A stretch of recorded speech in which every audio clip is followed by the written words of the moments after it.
This is part 4 of LINQ to XML tutorial. In part 3 of this video series, we discussed querying XML document using LINQ to XML. In this video, we'll discuss modifying the XML document using LINQ to XML. That is, adding, updating, and deleting XML elements and comments from the XML document. In part 2 of this video series, we discussed creating this data.xml file. At the moment, we've got 4 student elements directly underneath this root students element. What we want to do is add a new student element to this XML file. So here we are loading the entire XML tree from data.xml file into this local variable XML document. From there, we are getting to the root element. The root element within the XML file is students. So to that root element, we want to add a new student element. So we are using add method, and then we are constructing our new student element. Now every student element should have this ID attribute, and there should be a value, and directly underneath the student element we should have name, gender, and total marks elements. So here this piece of code is going to do exactly that. So it's going to add a student element with ID attribute value of 105, and directly underneath that student element we are going to have name, gender, and total marks. And then finally we are calling the save method to save this XML to that data.xml file. I have this exact same code already typed within the main method, so let's run this. But before we do that, notice we don't have any student element with ID 105. So let's go ahead and run this. Now the XML file is changed outside of the source editor, so it's asking us if we want to reload it. Click yes, and then once we get to this data.xml file, notice student element is added. Okay, now notice the student element with ID 105, by default it is added as the last element underneath this root element. Now what in case if we want that element to be added as the first element directly underneath this root element? If that's the case, use AddFirst method. So at the moment here we're using add method. Instead of that, use AddFirst method. And before we run this code, let's actually delete the student element with ID 105. Let's run this now, reload it, and once we scroll back up, notice now the student element is added directly underneath the root as the first element. Now what in case if we want to add the student element in a specific location in the XML document? If that's the case, you have two choices: add before self or add after self. Now let's say for example we want to add this student element with ID 105 directly before this student element with ID 103, meaning we want the student element to be present there. So if that's the case, we can use add before self or add after self. So what are we doing here? We are getting to the root element, that is student's root element, and then from there we are getting all the elements with name student, and then we are using the where method to filter and retrieve the student element with ID value of 103. Okay, and then we are using this add before self. So we want to add this student element before the student element which has got an ID value of 103. Okay, so let's look at that in action. So now within our main method, so instead of calling add first method, so first this will give us the root element. From there we want all the elements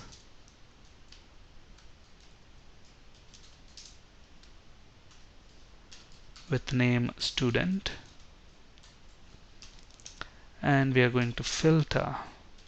So elements method here is going to return I enumerable of XElement. Okay, from that list we are interested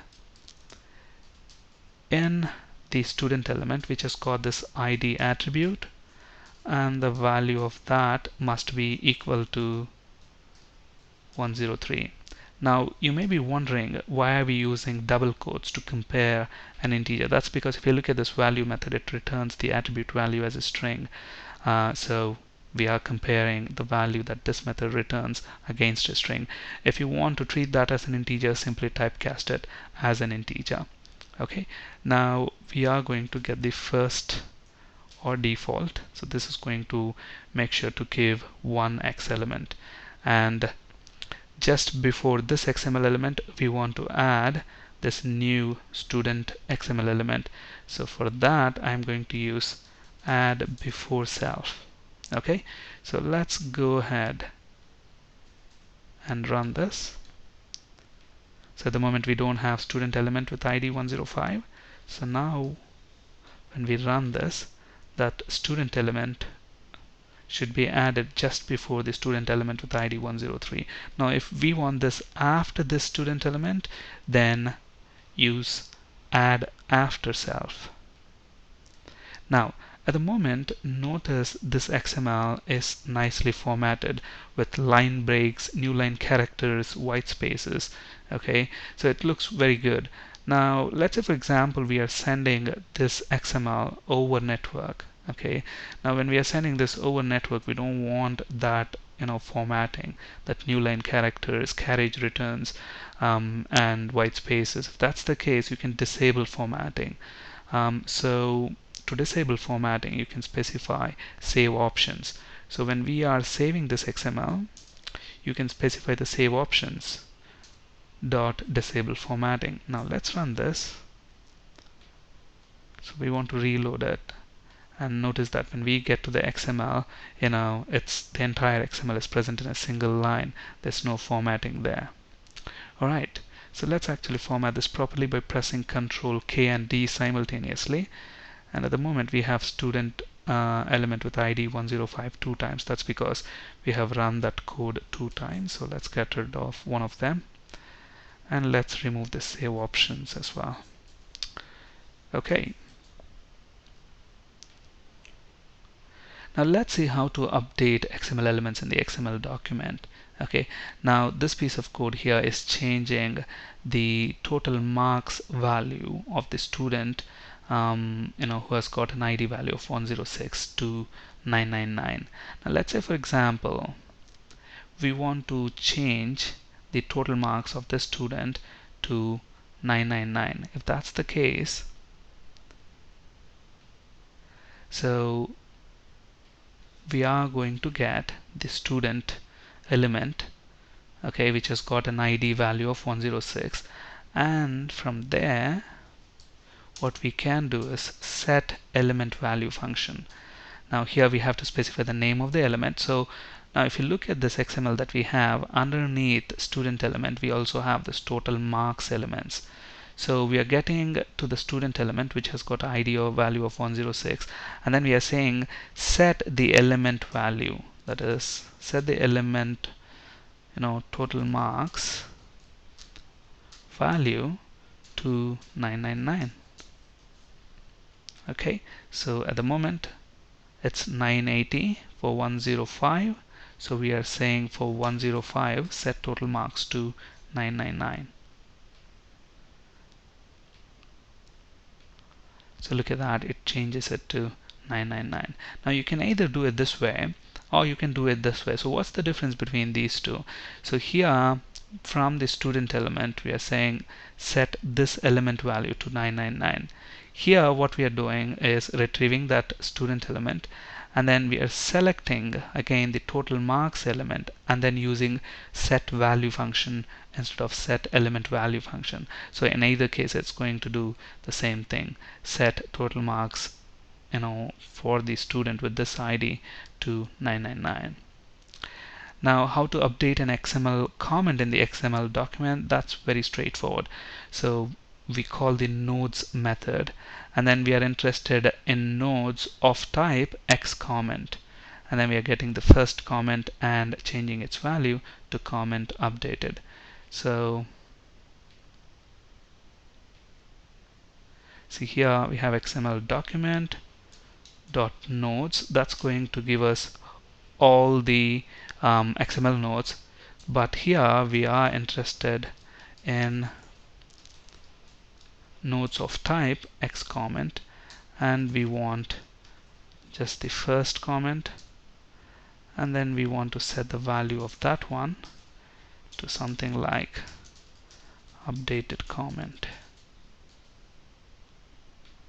Let's run this, and if you look at the comment at the moment, it's something different there, creating an XML tree using LINQ to XML. Let's run this, and now once we go back, notice that the comment value is changed. Deleting XML elements from the XML document. So what are we doing here? From the root, we are getting all the elements and then we are filtering. So we are getting the XML element with ID value of 106 and we are calling remove method. So that's going to remove the XML element with that ID value. So XML document.root.elements is going to give us all elements directly underneath root, and we can use the where method and filter x such that x.value x.attribute of ID dot value equals 103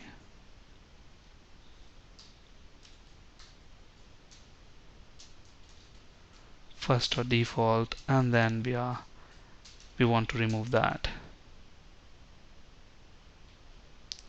So at the moment, let's actually remove the element with ID value of 105.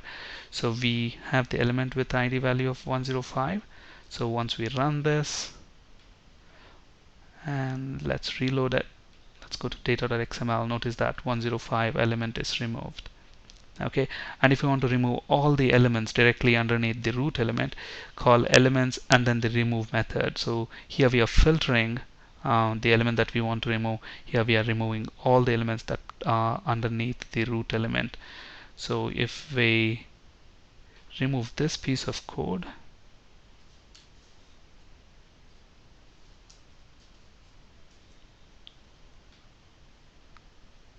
now every student element should be removed, and notice that we are left just with that root student element. Now how to delete a comment, you get the X comment, and then when you say remove all XML comments from the XML document will be removed. So XDocument